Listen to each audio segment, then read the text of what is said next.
Greenwood, this is Stephanie Turner. I'm your horticulture agent for Greenwood County, and this segment of Greenwood Calendar is brought to you by WC Fiber. And today we were talking about an activity that all of those lawn lovers like to do in springtime is put down some product to control your weeds. I like to say the little weed armies have two invasions. We got a summer invasion and a winter invasion. And so all those bright green items that are popping up in your lawn right now are from the winter invasion. They're going to finish out their life cycle. They're setting seed. They're blooming now. And they're going to finish that out at this time of year. And they'll be gone when the weather starts to warm up. What you would be applying a pre-emergence herbicide for at this point of the year is for those summer weeds. So think about your crabgrass and items like that. So those ones that will germinate now as the spring weather gets warmer and then grow in your yard through the summertime while your lawn is your warm season lawn is actively growing. So I wanted to talk to you a little bit about how to use these pre-emergence herbicides. When you go and choose a product to use, it's very important that you look at all of the labeling on the product.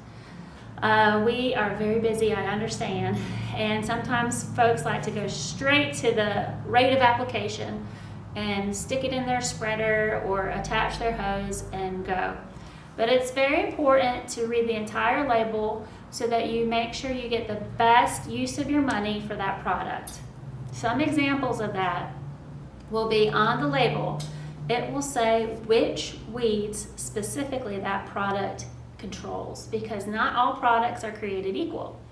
I have a product here that has listed 3 different categories of weeds that it controls, and some are listed as controlled, some are listed as partially controlled, and some are listed as suppressed. So if you have a particular weed that you know comes up in your yard every year and is a problem, you want to make sure that it's in that controlled box, or perhaps choose a different product. Another good tip is if you read the label thoroughly, it will give you some other suggestions for best practices when applying that product. For instance, this product says that for best results, you should apply it within a few days after mowing, and then delay mowing again for another few days after the application. That's a good tip to make sure your efficacy of your product is there when you're applying it. Another one that a lot of people miss is that most of these products will require you to irrigate or water them in. And it will have instructions about how much irrigation, how many inches of water it'll take to get that product into the soil profile where it can do its job. And it is going to, these pre-emergence herbicides, a lot of them are just going to keep that weed from getting established from seed.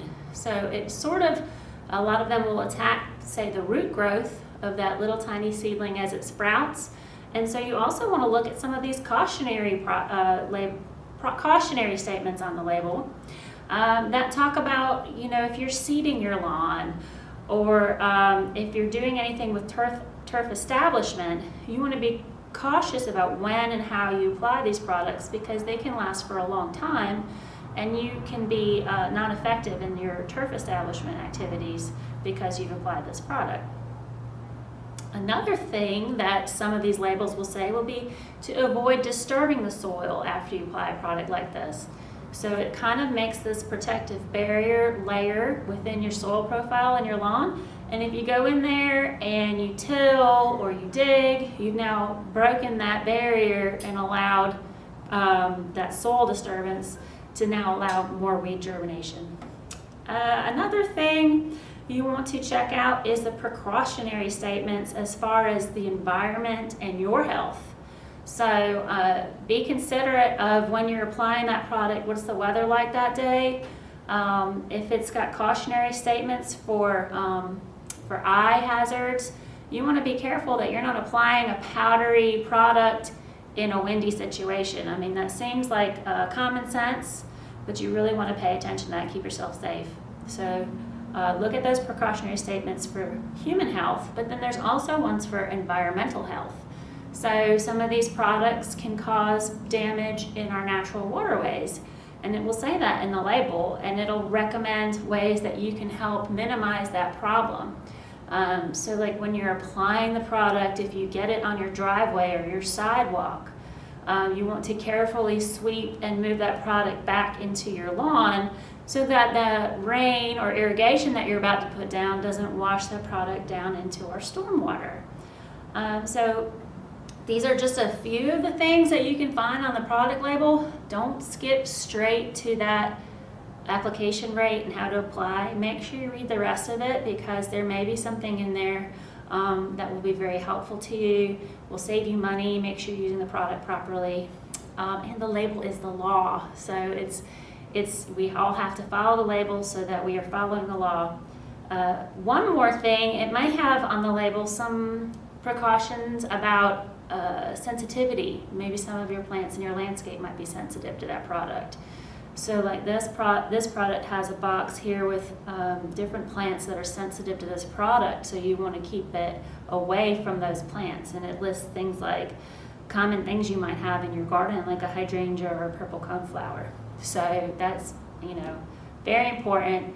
We don't want any husbands and wives getting in arguments about what did you do to my purple coneflower with your weed control. So make sure you read the label thoroughly.